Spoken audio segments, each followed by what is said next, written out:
let me say this though. You like, I didn't say it. I ain't say it in the part, but like for real, you know, if you are releasing a $60 game that shouldn't be $60, and you like, is your fear of making it $40?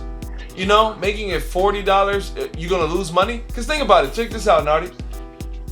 A game like Homefront: The Revolution, you know how that game looked like. You know how what it looked and what it's trying to do. If that game was $40, you get it. You like, okay, $40. Let me see. I'm gonna get it. It's not 60. I saved $20. Let me see. You play it. You love it. What's gonna happen? You're gonna tell somebody about it, and they're gonna get it. Exactly. You're gonna spread the fire, and people are gonna say, "Oh, it's good." And then they got 4-player co-op in separate instances, and I believe it's using the same map that the single player uses. So, like seriously, the fear is they'll lose a lot of money, but they will grab so many fans, and that's the thing. Everyone wants money instead of reputation. Like, a good reputation is better than riches, man. Like, people don't care about that nowadays. They just want money. They don't care about their reputation. They just want money. They want to get paid. And it's sad. Just like when around the time when we didn't know about VIX, you know, we didn't care who made the game. It's a great game. Regardless of what it looked like. It looked good. But the character, that's the thing.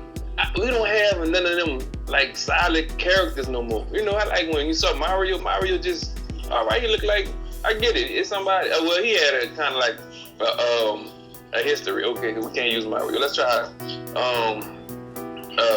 Vix is one. What's another one? Torque.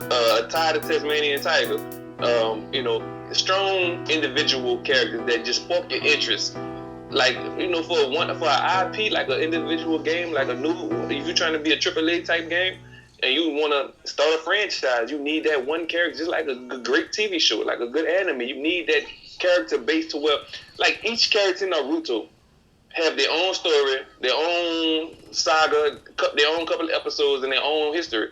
And each character looks appealing. You know, it's very strong. Just like Dragon Ball Z. You have these memorable characters, and they all are different, and they all are their unique selves. And they all come with different, you know, sides. No, we do have that. But how does this relate to... And well, I can name some characters that are known everywhere, but, like... How does this relate to... You know, like I was referring to the fact that, you know, when the same idealism we had when we played VIX, we didn't know who they were. But the people who made the game, if we look back to date, we would look for the next game because of the type of fun we had when we played the other game. Reputation, that's what you're doing. That's what you're saying. And the reputation that they had, you know, from our experience, from playing with it, you know, through their game and with their characters. And that's the answer.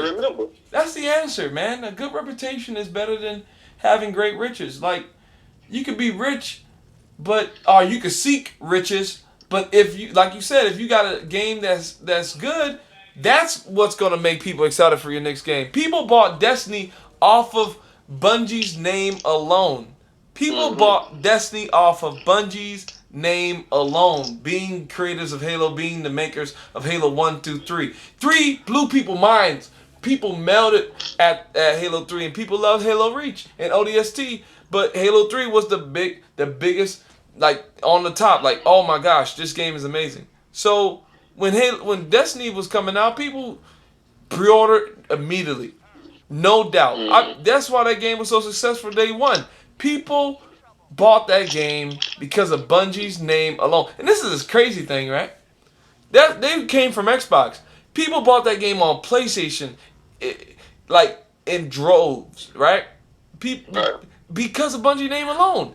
PlayStation people never some of them never played Halo, never played a Bungie game, but their name alone. These dudes are known to. That's like if Naughty Dog made a game for Xbox. Some dudes on Xbox never played a Naughty Dog game, right?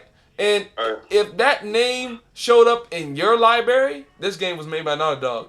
Like, people will buy off of other people's reputation. So with going back to Homefront: The Revolution, like, seriously, man, our other games, that are not worth 60, because Homework the Revolution isn't worth 60. I'm gonna tell you right now, it's worth 45 though.